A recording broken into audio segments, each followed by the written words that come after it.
Muito bom dia a todos. Permitam-me que comece a cumprimentar o Sr. Presidente da Associação de Municípios do Douro Sul, o Sr. Presidente da Câmara Municipal de Lamego, como nosso anfitrião, o Naldo Carvalho, e o Sr. Presidente da Câmara Municipal de Moimenta, meus companheiros no painel. Os Srs. Presidentes das Câmaras Municipais, o Sr. Presidente do Polo de Turismo do Douro, a Sr. Responsável do projeto da estrutura de missão do Douro, meus senhores e minhas senhoras, Sra. Deputada e Sr. Deputado, meus senhores e minhas senhoras. Estou aqui no início daquilo que poderá ser um contributo para esta reflexão sobre aquilo que tem a ver com os desafios que todos nós, neste momento e neste quadro atual, temos, quer como país, quer como região norte, quer como região do Douro. E é neste quadro em que o país tem negociado com a Comissão Europeia, com a FMI, com o Banco Central Europeu, um programa de ajustamento, em que é um imperativo nacional, o que tem a ver com o ajustamento na despesa pública, de forma a termos condições de estabilidade a nível do nosso orçamento. É importante não nos concentrarmos exclusivamente nesta temática, que é importante e decisiva. É importante termos presente aquilo que é a economia, a criação de riqueza e a criação de emprego. E nesse quadro, o quadro de referência estratégica nacional para o período entre 2007 e 2011 pode ser um bom instrumento financeiro para podermos dar um contributo naquilo que tem a ver com o futuro da nossa economia. E, nesse sentido, o quadro de referência estratégico nacional, que tem cerca de 20.500 milhões de euros, aos quais acrescem cerca de 3.500 milhões de euros do PRODER, dos fundos agrícolas, e 250 milhões de euros do PROMAR, que tem a ver com as pescas. Destes 21.500 milhões de euros estão neste momento comprometidos, isto é, com projetos aprovados, cerca de 18.422 milhões de euros.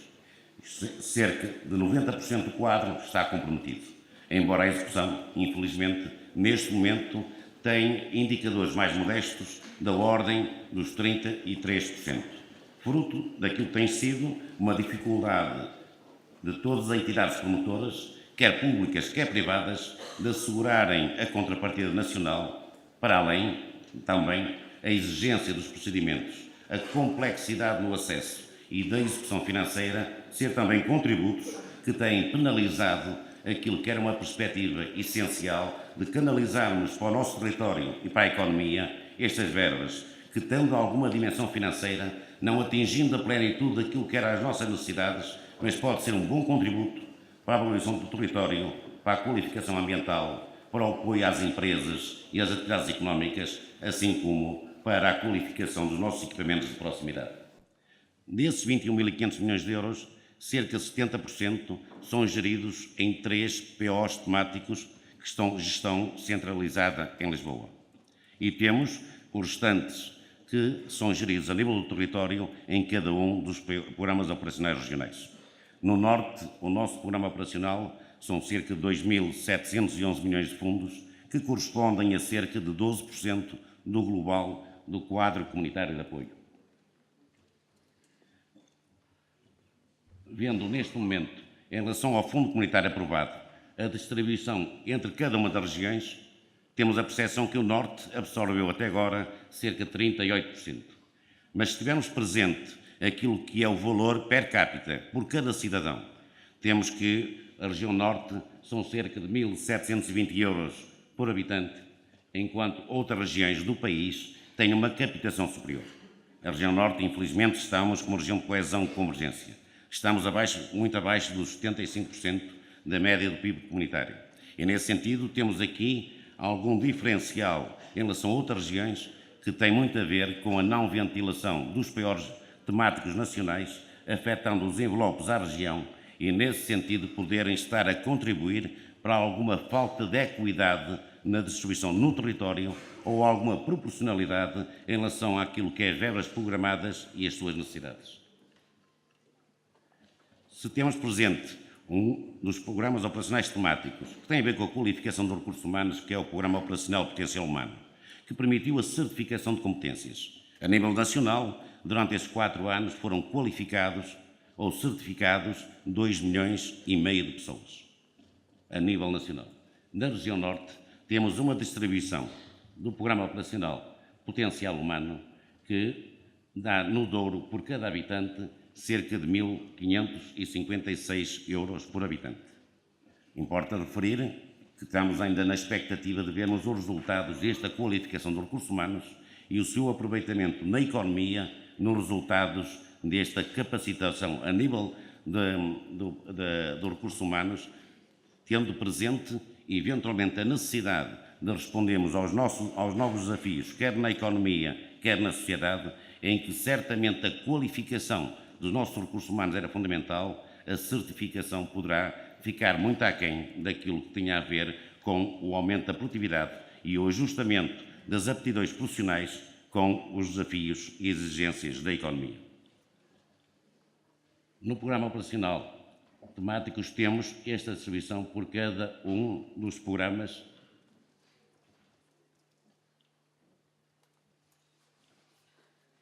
Temos aqui um outro programa que é importante, que é o Programa Operacional Fatores de Competitividade. São cerca de 3.100 milhões de euros. Estes 3.100 milhões de euros são destinados aos incentivos às empresas e os incentivos ao Sistema Científico e Tecnológico Nacional, para além daquilo que é o apoio à modernização administrativa dos organismos da Administração Central. Nestes 3.100 milhões de euros, vemos uma distribuição em cada uma das NUTS-3 que está ali espelhada. No Douro, o Programa Operacional Fatores de Competitividade são cerca de 139 euros por habitante, num diferencial demasiado elevado no que tem a ver com a comparação com outras NUTS-3 e com outras NUTS-2. Nesse quadro, importa referir que este programa, nos incentivos às empresas, era essencialmente condicionado pela atribuição dos chamados PINs, os Projetos de Interesse Nacional.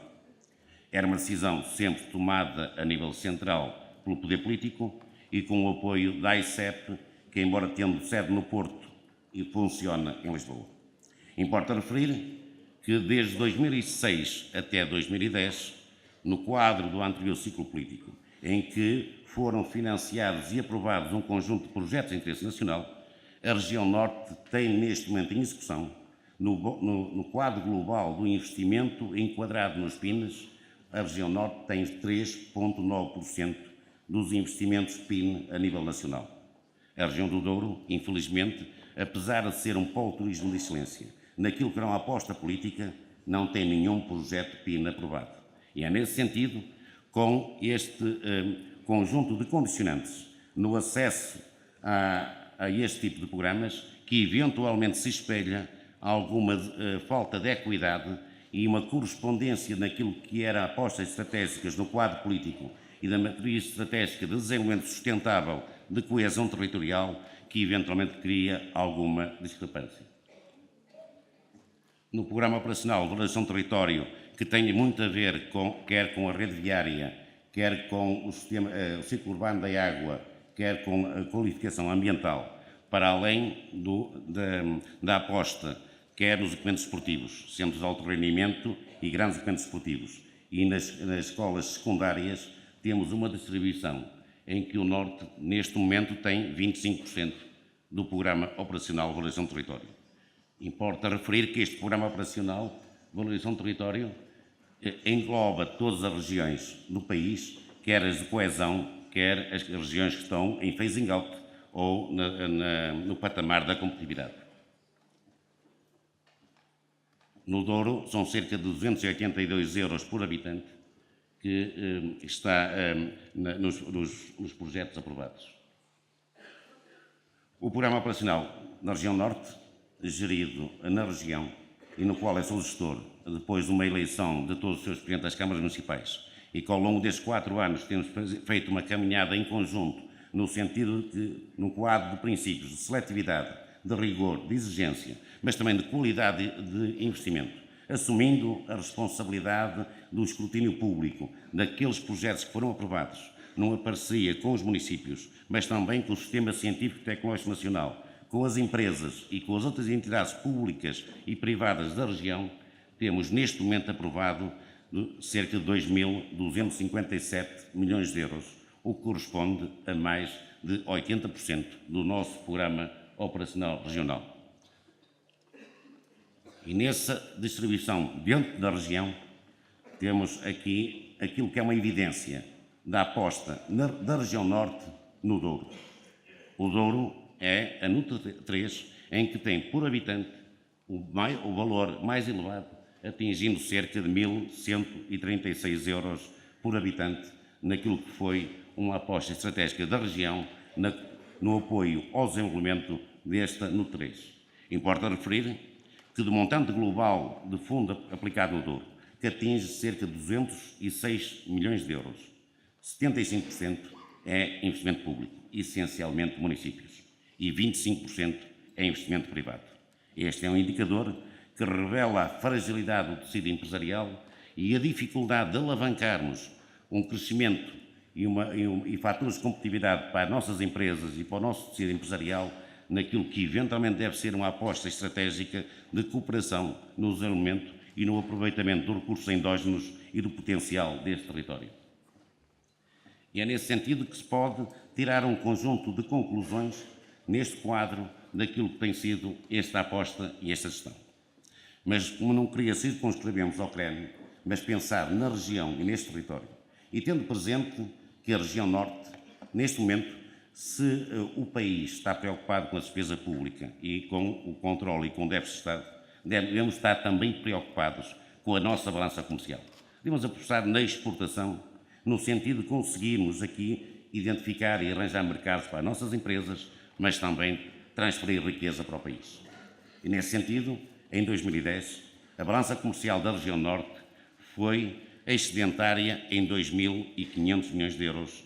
Isto é, exportamos mais 2.500 milhões de euros daquilo que importamos. A região de Lisboa tem um déficit de 21.500 milhões de euros. Isto é, importou mais 21.500 milhões de euros do que aquilo que exportou. Significa que o Norte pode ser a capital da produção, da economia real, dos bens transacionáveis, e Lisboa a capital do consumo e daquilo que é os serviços e outros bens não transacionáveis que alavancam uma economia que atinge patamares que estão na zona de competitividade, que tem um PIB per capita próximo dos 100% da União, e nós temos um PIB per capita que está, em média, pouco acima dos 60%. Mas estamos a produzir e a competir no mercado global. Estamos a contribuir para que a nossa economia possa proporcionar um acréscimo nas exportações. Temos uma região rica em património natural e construído.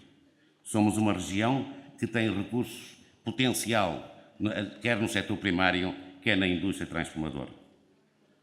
Mas como durante muito tempo se valorizou as empresas de serviço, se desvalorizou o setor primário e a indústria transformadora, a nossa economia desindustrializou-se e o Norte sofreu.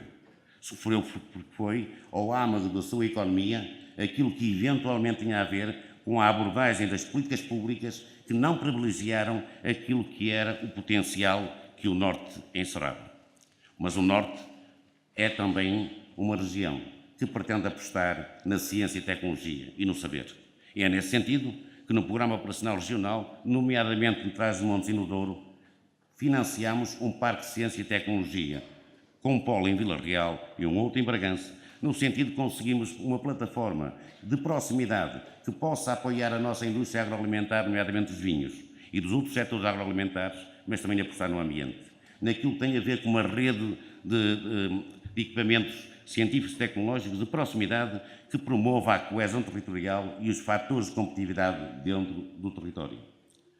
Mas se o Norte e o Douro têm este quadro, o Douro, que tem produtos de excelência, como já foi dito, como o vinho, como o espumante, como a maçã, como a baga, como a castanha ou a cereja, tem o vinho em que o valor económico atingiu ano passado 370 milhões de euros.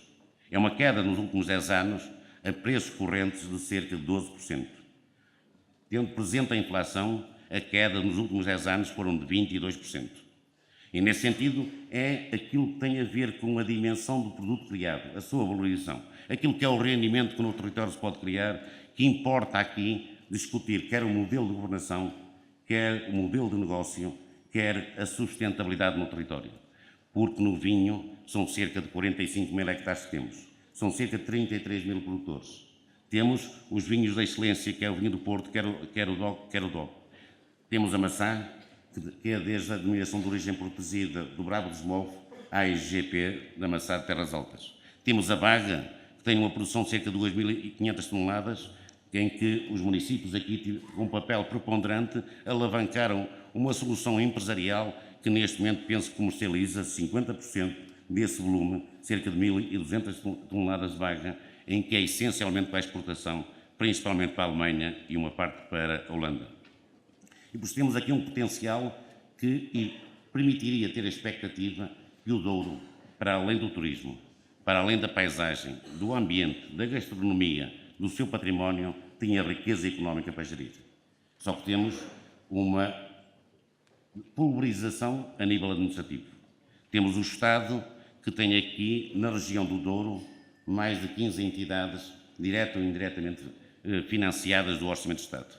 E, nesse sentido, o modelo de governança, de liderança de uma região, que importava, eventualmente, identificar o rumo e o caminho, a mobilização e a motivação, pode não ter um quadro institucional adequado para que o Estado possa fazer mais com menos, possa ser mais eficiente, possa ter de proximidade as soluções, possa ter de proximidade a orientação estratégica também para os agentes económicos. Porque a maior parte dos agentes económicos são pequenas ou médias empresas, essencialmente micro. Os produtores, que têm as parcelas, são cerca menos de 1 hectare, em média penso que 0,8 hectares, que têm uma dimensão quer a nível fundiário, quer a nível da exploração, que precisam que haja escala e que haja plataformas de apoio. Mas temos as adegas cooperativas, que deviam dar e querem dar essa resposta no quadro social para garantir o escoamento e a valorização do produto. Temos as adegas cooperativas que, infelizmente, têm um passivo de 270 milhões, que acrescem aos 110 milhões de euros da Casa do Douro. E temos aqui um problema que é utilizado contra a região há 20 anos, no que tem a ver com os passivos a nível de algumas estruturas. E se o país consegue resolver facilmente o buraco do BPP ou do BPN, durante 20 anos ainda não tivemos condições para arranjarmos uma solução que viabilizasse essas entidades, que garantisse o equilíbrio entre as profissões, que garantisse a prestação de serviço e enquadramento aos vários agentes económicos e muitas vezes aquilo que deviam ser ativos da região passam a ser passivos. Temos um conjunto de entidades várias que cada uma na sua capela, na sua quinta, tenta ter a solução para si e para sobreviver.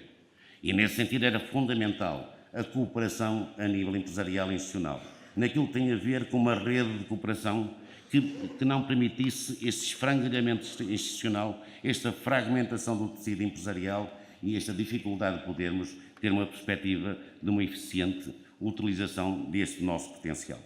E é nesse quadro que encontros desta reflexão são importantes, para desafiarmos naquilo que eventualmente tem a ver com o futuro coletivo de todos nós, mas com a nossa responsabilidade de podermos gerir os nossos recursos e o nosso potencial e transmitir às gerações seguintes aquilo que tem a ver com a sustentabilidade do nosso território.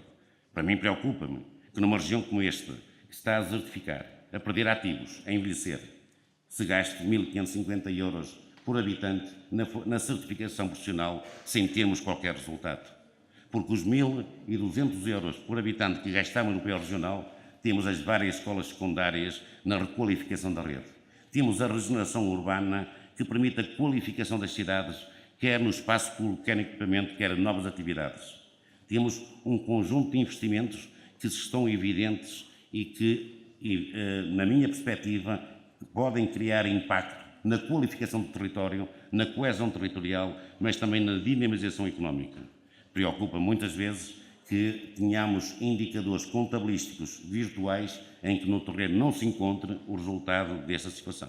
E é nessa perspectiva que entendo que o Estado tem-se organizado de uma forma eficiente, assumindo o princípio da subsidiariedade, tentar ter junto ao território e às populações a capacidade de decidir e a capacidade de ter um interlocutor em que, com as funções de regulação, de apoio à implementação das políticas públicas, não abafa a sociedade, não queira ser dono das regiões ou dos problemas ou dos setores, mas que seja essencialmente um árbitro naquilo que tem a ver com a regulação de interesses, mas um motivador, um incentivador no que tem a ver com o aproveitamento dos recursos e do potencial que o território encerra.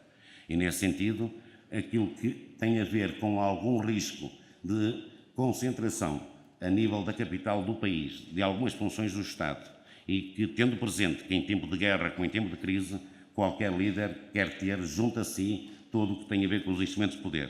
É importante que tenhamos assegurado para o futuro uma abordagem integrada e uma administração pública eficiente em que tenha capacidade de resposta, de proximidade perante esta microeconomia, perante esta especificidade do território, de forma a garantirmos um futuro e um desenvolvimento sustentável para a região norte e para o Douro. Obrigado a todos.